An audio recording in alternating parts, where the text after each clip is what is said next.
ever dressed like a playboy. Or you can catch me up in Riviera's Tuesday night. Pillow fights with Dominican mothers. That's what happens when it's suede on the roof. Swerving lane to lane in the coupe. Shit, if I crash it, probably just leave it as a token that your boy could've died right there, no joking. Eating well so my foot's swollen. Fucking man, I'm rolling, you rolling or not. The boat plane's waiting at the dock. Bueno, buenos días. El día de hoy vamos a aprender a utilizar lo que es el tangenciómetro. El tangenciómetro es un aparato que nosotros utilizamos mucho en el diseño de lo que son las prótesis parciales removibles. La utilización de este aparato nos resulta sumamente útil para poder establecer la correcta localización de todos los componentes de las prótesis parciales removibles que hemos estudiado en otro momento. Pero utilizarlo requiere de un orden y de una serie de detalles que uno debe de aprender. Entonces, para que una prótesis parcial removible tenga éxito, es necesario determinar una serie de posiciones de estructuras anatómicas para poder llegar a un buen término en el diseño. Entonces, vamos a hablar rápidamente acerca de las partes que tiene el tangenciómetro. Aquí tenemos que el tangenciómetro tiene dos partes, el propio tangenciómetro y una mesa que lo utilizamos para poder analizar. En esta mesa es que el modelo que nosotros tenemos de estudio lo vamos a colocar para poder realizar el análisis. Entonces, el modelo, este que tenemos acá, si nosotros podemos ver en esta mesita, aquí tenemos un tornillo. Este tornillo permite abrir más la posición que se encuentra para poder colocar una base protésica y cerrarlo. Vamos a ver. Vamos a ver, aquí lo tenemos súper abierto. Entonces yo ya puedo colocar libremente el modelo. Entonces ahora, si yo ya quiero ajustarlo bien, tengo que cerciorarme que la base del modelo esté en estas partes de la mesa. Aquí se apoya el modelo y de este lado yo activo el tornillo y el tornillo se empieza a cerrar.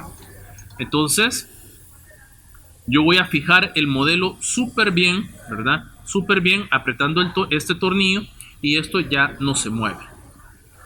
Ahora, en cuanto a la mesa, yo veo este segundo tornillo y esto me sirve para poder aflojar la posición de la mesa misma. Y yo puedo realizar variantes en inclinación, ¿verdad?, del modelo que yo voy a analizar. Si yo lo aprieto, entonces esto ya quedó fijo y ya no se mueve. Vamos a regresar a la utilización de esta mesa cuando hablemos de la trayectoria de inserción, ¿verdad? Entonces, pero en cuanto a funcionamiento, el funcionamiento es muy simple. Ahora, para poder ver la parte del tangenciómetro propiamente, ¿verdad? Aquí tenemos el tangenciómetro. Esta mesita que está acá, esta mesita está sumamente, es plana, es recta. Entonces esta superficie nos simula, ¿verdad? Nos simula como que tiene la orientación, podríamos decir, de lo que es el suelo como tal, ¿verdad? Y yo puedo deslizar la mesita en las posiciones que yo requiera sin tener que hacer ningún tipo de variante, o sea, tener que colocar de un lado o del otro para poder obtener la posición que yo deseo analizar. Yo lo puedo mover de esta manera libremente.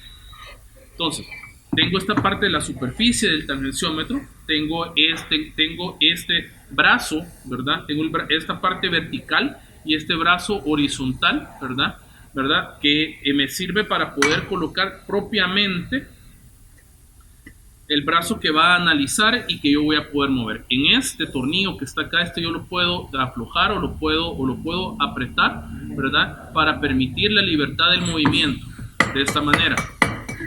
Entonces, cuando yo estoy trabajando con un tangenciómetro, yo puedo mover simultáneamente esta barra de manera vertical y puedo estar moviendo la mesa según la conveniencia de lo que yo necesite, ¿verdad? Yo lo puedo llevar de esta manera acá y yo puedo ir girando. Y si yo encuentro una posición determinada de registro, entonces vengo, aprieto este tornillo y ya me queda fijo para poder hacer las determinaciones que correspondan. Entonces, A grandes rasgos, este es el funcionamiento que tiene el tangenciómetro. Es un instrumento bastante fácil de utilizar, ¿verdad? Entonces, y finalmente yo tengo esta parte de acá, ¿verdad? Que es como un receptáculo donde yo voy a colocar las puntas del tangenciómetro que voy a utilizar posteriormente. Que cada tangenciómetro tiene 3 puntas diferentes. Las vamos a ir describiendo. Esto que tenemos acá la conocemos como canaleja para poder colocar el grafito. Ya vamos a ver el grafito y cómo lo insertamos a esta parte de acá. Esto lo conocemos como varilla analizadora. Es una punta que es completamente recta, no tiene ningún tipo de variaciones, ¿verdad? Y esto no funciona como que si fuera la plomada de los albañiles, ¿verdad? Entonces la rectitud de la varilla nos ayuda a hacer una serie de determinaciones para el análisis. Lo que nosotros estamos viendo acá, estas varillas se conocen como medidores de socavado.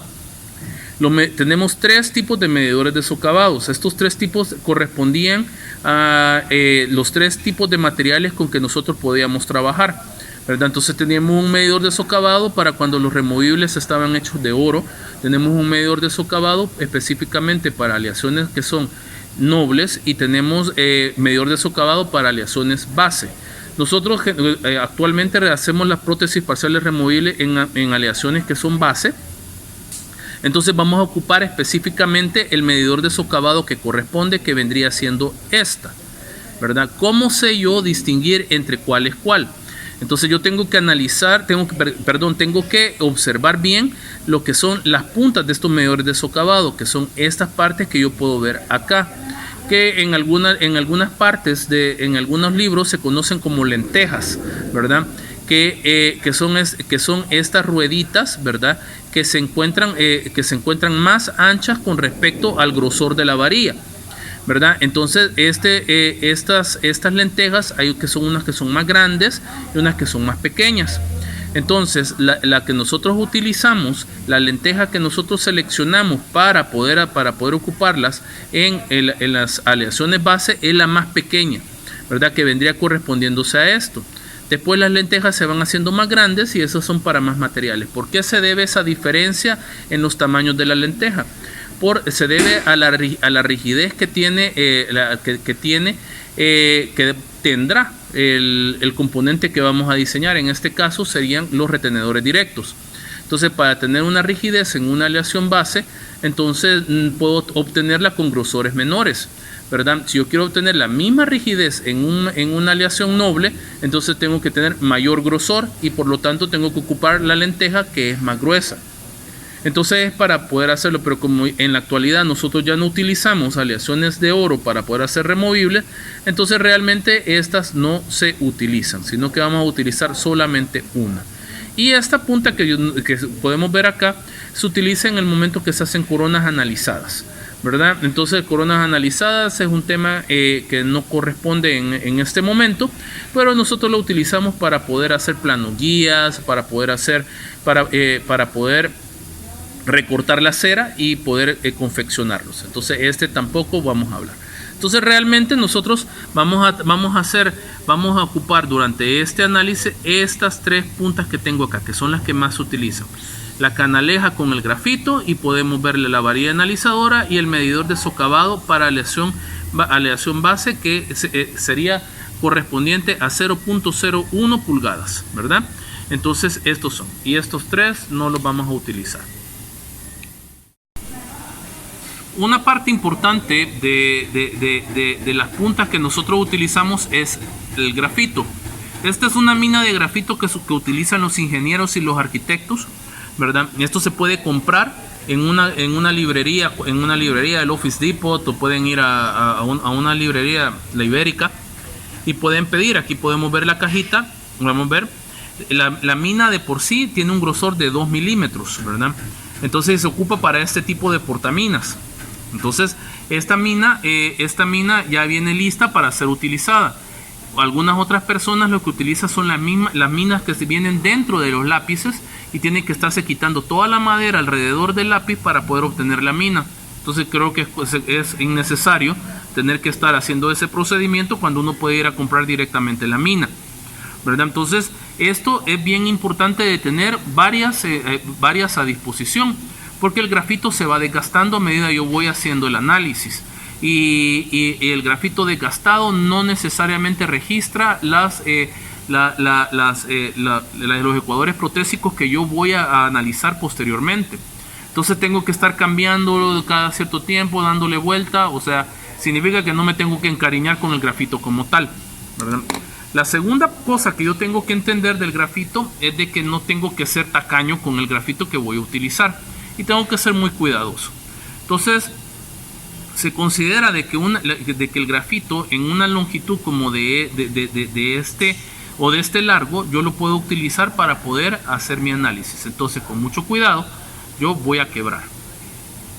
Y este es el grosor, la longitud de la mina que voy a ocupar en este momento. Ahora, para poder utilizarlo, entonces yo tengo esta canaleja. Esta canaleja yo voy a colocar, aquí yo tengo, la canaleja está rodeado de una cinta scotch. Esto yo lo utilizo para que me sirva como de sostén, para que me dé un poquito de rigidez, ¿verdad? Lo que es la posición del grafito. Entonces yo aquí tengo ya la ruedita ya hecha, porque ya este scotch ya estaba sosteniendo una mina anteriormente, ¿verdad? Entonces yo lo vengo y lo coloco acá, ¿verdad? Y lo voy empujando despacito, despacito, despacito, hasta que salga al otro lado, ¿ve?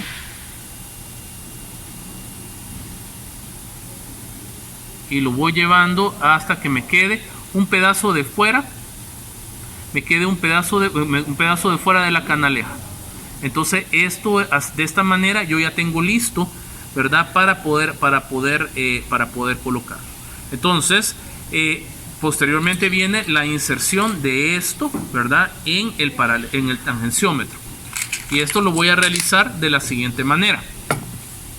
Yo quiero que se observe este tornillo de acá. Este tornillo yo lo puedo aflojar o lo puedo apretar, y de esa manera yo puedo apretar o aflojar la punta. Voy a hacer esto para que ustedes vean la pieza. Lo voy a aflojar y la voy a sacar, para que ustedes vean de qué se trata este mecanismo. Lo voy a sacar ahorita. Y aquí quiero que se vea.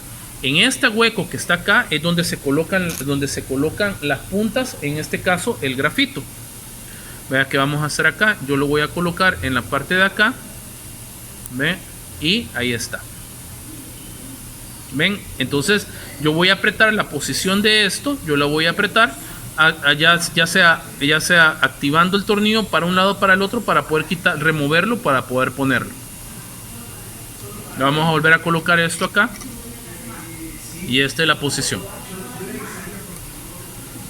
Voy a colocar esto, le voy a dar vuelta y quiero que veamos, vea cómo se observa. Poner la cámara para que se vea de la parte de acá cómo es.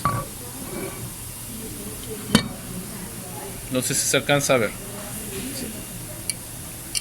Entonces aquí podemos ver la entrada. Podemos ver la entrada. Y a medida y puedo ver que esta parte es como móvil.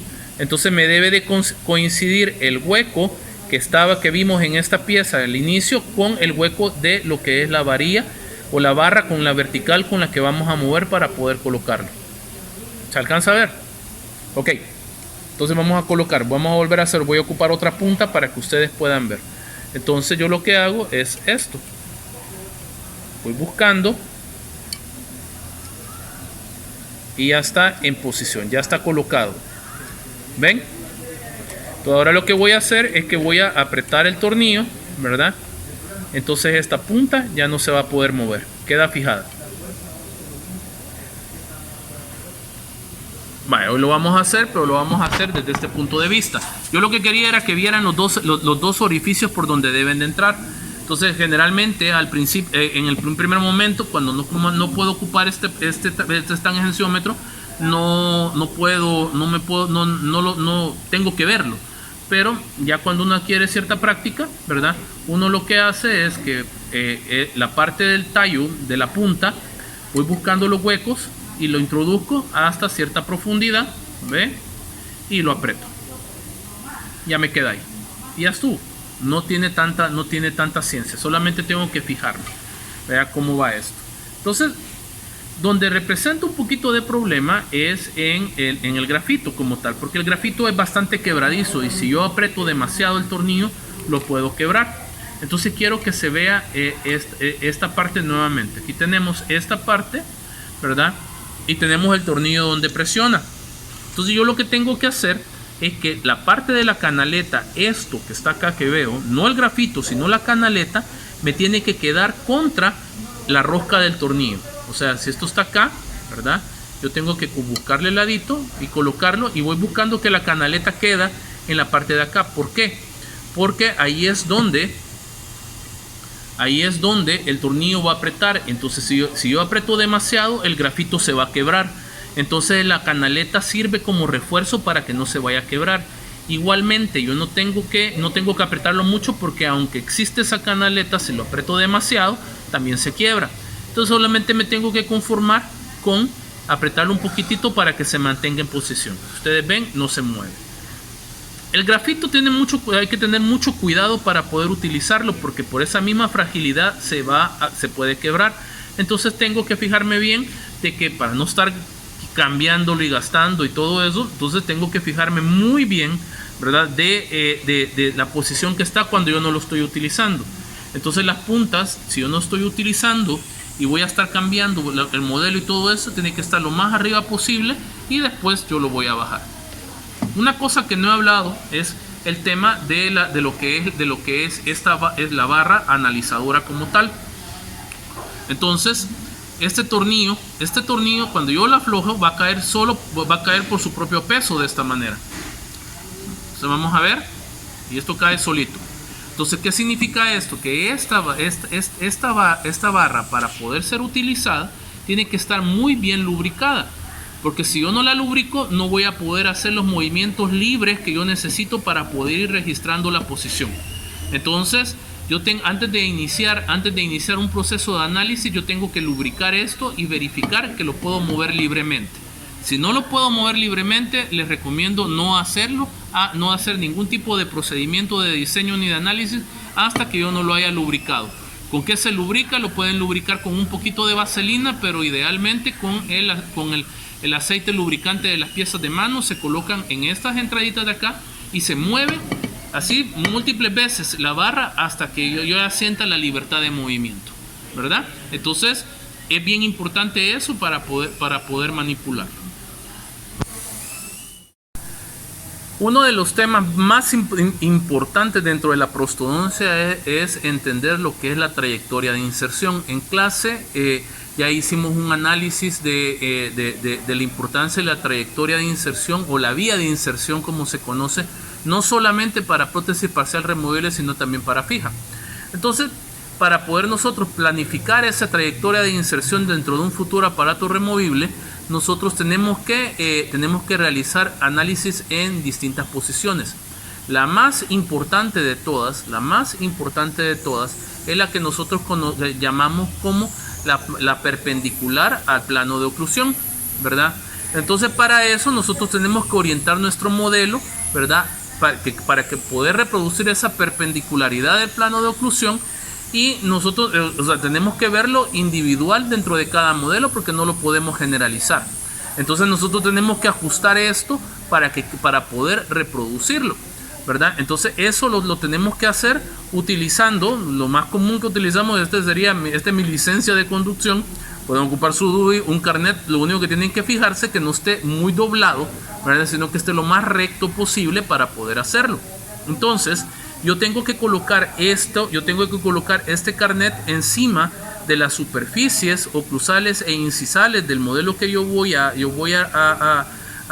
analizar para poder encontrar esa posición.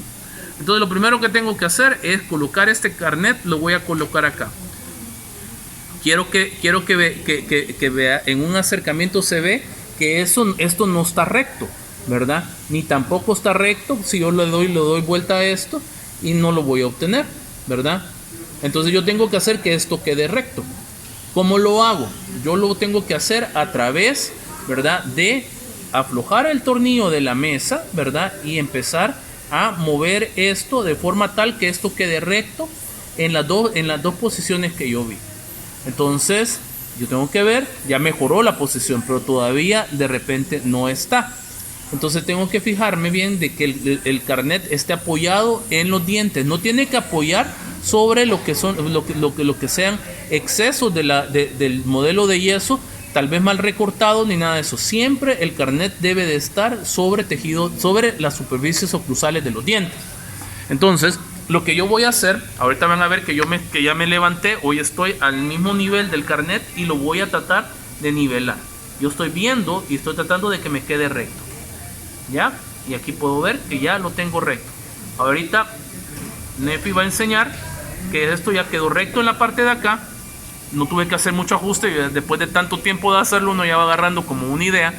Y también ya está recto de la parte de acá. Si ustedes quieren tener una verificación de mayor exactitud sobre que esto ya está perpendicular al plano de oclusión, entonces podemos ocupar el tangenciómetro. Entonces ustedes colocan la mesa sobre la plataforma, ¿verdad? Ahorita yo puedo ver de que tengo la varilla analizadora, la tengo colocada sobre esto. Entonces yo lo que voy a hacer es que voy a mover la mesa, ¿verdad? Por todos los lados que yo tengo acá y tengo que ver de que la separación que existe entre la varilla analizadora y el carnet, que vendría siendo esta parte de acá, esta distancia no se altere así como que grandemente para poder pensar de que este carnet está desnivelado. Entonces voy a mover varias veces, ¿ve?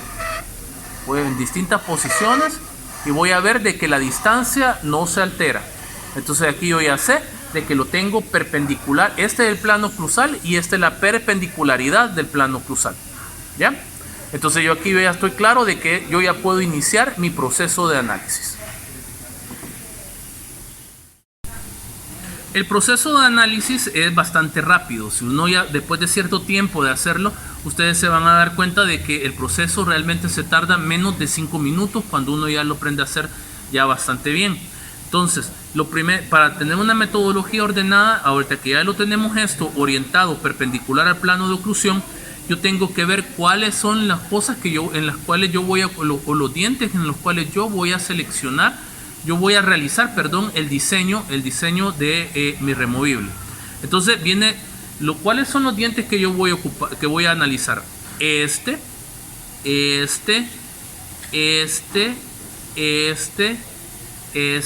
y este. O sea, yo realmente voy a analizar 1, 2, 3, 4, 5, 6 dientes. No voy a analizar ningún otro más. Los demás no me interesan porque los demás no van a tener no se les coloca ningún componente de prótesis parcial removible. En cambio, estos que estoy señalando sí van a recibir un componente, por lo tanto, tengo que analizar. Entonces yo tengo que realizar en estos 6 dientes que he especificado, tengo que ocupar la varilla analizadora primero, después tengo que pasarles el grafito si es necesario y después tengo que pasarles los medidores de socavado obligatoriamente a los dientes que van a recibir un retenedor directo, que en este caso no van a ser los 6, sino que van a ser 1, 2, 3, 4. Entonces voy a ocupar la varilla analizadora en 6 dientes y voy a ocupar el grafito y el medidor de socavado en 4. Ahora ustedes se podrían preguntar por qué hago esa diferencia de 6 a 4. Porque en este sector de acá, como ustedes van a ver más adelante en el diseño que yo voy a realizar, no voy a colocar ganchos aquí. ¿Por qué no voy a colocar ganchos acá? Por una razón netamente estética. ¿Verdad? No voy a poner un gancho atravesado acá y otro gancho atravesado ahí, ¿verdad? Porque no es necesario y se va a ver feo estéticamente cuando el paciente se sonría. Entonces, ¿de dónde va a ir agarrado el aparato removible? De 4 dientes, de este, de este, de este y de este. Estos son los que tengo que analizar específicamente para un retenedor directo. Entonces, yo ya sé que voy a hacer un análisis bastante simplificado. Los planos guías son importantes porque son ellas las que colaboran a tener un trayecto de inserción del aparato removible según lo que yo espero o cómo lo espero colocar. O O sea que si yo he determinado que voy a tener una trayectoria de inserción perpendicular al plano de la oclusión, entonces mis planos guías tienen que estar hechos o determinados para poder facilitar esa dirección de inserción. Entonces, ¿qué es lo que hago? Voy a colocar la varilla analizadora en las superficies proximales donde van esos planos guías. Los planos guías siempre se colocan en las superficies proximales que están adyacentes a la brecha de Déntula, que vendría siendo esta que está acá y esta que está acá. Estas dos. Vamos a colocar la varilla analizadora. Ahí ustedes pueden ver de que la varilla está contactando la superficie gingival, ¿verdad? Lo voy a apretar y quiero que se vea. Aquí podemos ver. Entonces podemos ver de que el tejido dental,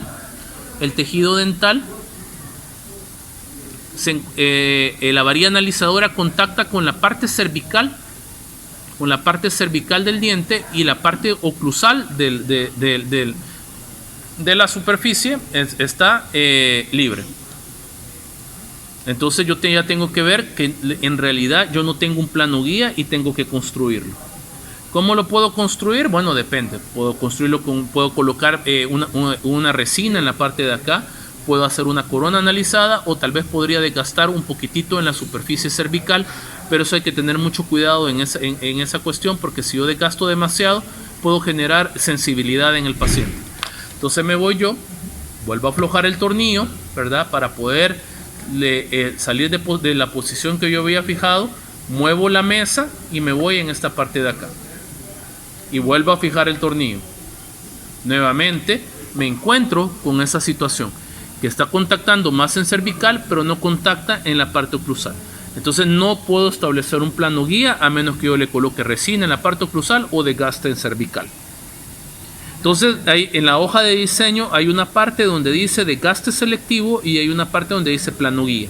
Entonces el plano en donde dice desgaste selectivo, si yo determino desgastar en cervical, ahí tengo que colocar que tengo que desgastar este sector. Si yo determino que voy a colocar resina, entonces en preparación de boca yo voy a definir que voy a colocar en esta parte de acá una resina para darle ese contacto recto, ¿verdad?, que yo necesito ahí, ¿verdad? Entonces, y en la parte de plano guía yo debo de decir que no tengo un plano guía porque efectivamente no lo hay. Entonces tengo que definirlo también. Si yo ahora me voy a ir al sector anterior, ¿verdad? En el sector anterior voy a ver unos planos guías, y eso aquí lo voy a ver en esta parte de acá. A veces las posiciones de los dientes me dificultan colocar bien la varilla. Voy a tratar de colocarlo lo más recto posible, y aquí yo voy a ver, ¿ve? Entonces voy a ver de que de repente tengo un plano guía bastante decente, ¿verdad? No hay que confundir del hecho de la inclinación del diente, porque sí realmente está inclinado, pero puedo ver de que está más o menos alineada la superficie a lo que es la varilla. En la parte, nos vamos al otro diente, igualmente, ¿verdad? Y veo, aquí es más evidente, ¿ve? ¿Ve? Ahí se puede ver. Y aquí podemos ver que se ha establecido un plano guía bastante fuerte, bastante bueno para poder colocar un aparato. Entonces aquí tengo un plano guía. Importante verlo porque tengo que ver un área de la varilla analizadora en contacto, no un punto, sino que un área, ¿verdad? Un área bastante, lo más largo posible para poder establecer un buen plano guía que va a llevar después a una buena guía de la trayectoria de inserción.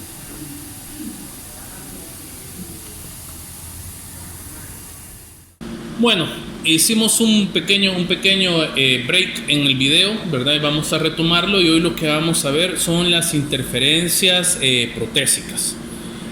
Como se ha visto en clase, las interferencias protésicas pueden ser de tejido duro o pueden ser de tejido blando. Las que son de tejido duro nosotros las vamos a encontrar específicamente en el tejido dental, y las que son de tejido blando las vamos a encontrar en la parte de las prominencias radiculares, sobre todo, o si aquí fuera déntulo y tuviéramos una tuberosidad maxilar bastante prominente, ¿verdad? Esas grandes y saltonas, presencia de espículas que también pueden quedar residuales de un proceso de extracción. Entonces todo eso nosotros los tenemos que encontrar. Entonces la forma más fácil de hacerlo es utilizando la varilla analizadora. Entonces aquí es más que evidente que vamos a encontrar una interferencia a este nivel, ¿verdad? Entonces yo puedo ver que la mayor prominencia dentro de esta interferencia se encuentra acá. Entonces es bien interesante ubicarlas y verlas el nivel a donde se encuentran. Esta interferencia de tejido está bastante baja, por lo tanto me permite colocar una cantidad de componentes de acá para arriba, ¿verdad? Caso contrario, si la mayor prominencia de la interferencia estuviera más alta, como este nivel, entonces sí me impediría la colocación de componentes protésicos que son sumamente importantes, ¿verdad? Entonces, aparte de yo puedo considerar que no existen interferencias de tejido duro, ¿verdad? Yo coloco la varilla analizadora de las distintas localizaciones de los dientes y yo puedo ver, ¿verdad? ¿Cuándo sabría yo que tengo una interferencia de tejido duro? Si el diente, si la varilla analizadora topa con el diente, ¿verdad? Topa con el diente y se separa una gran cantidad de lo que es la encía que se encuentra por debajo, ¿verdad? Aquí puedo ver de que no existe una separación excesiva, ¿verdad? De hecho, lo que está separando es la parte de la prominencia y no el diente. Aún así, tengo seguridad para poder colocar y no lo considero como una interferencia. Del otro lado, aquí sí puedo considerar que tengo una interferencia de tejido duro. La vamos a ver. Entonces, puedo ver que el contacto de la interferencia, ¿verdad? Se encuentra a este nivel y yo puedo ver la separación que yo tengo a este nivel. Aquí pueden ver que estoy introduciendo el bisturí, ¿verdad? Significa que está separado, ¿verdad? Entonces esta parte de tejido que está acá, de tejido dental, me está interfiriendo. Entonces yo tengo que tomarlo en consideración.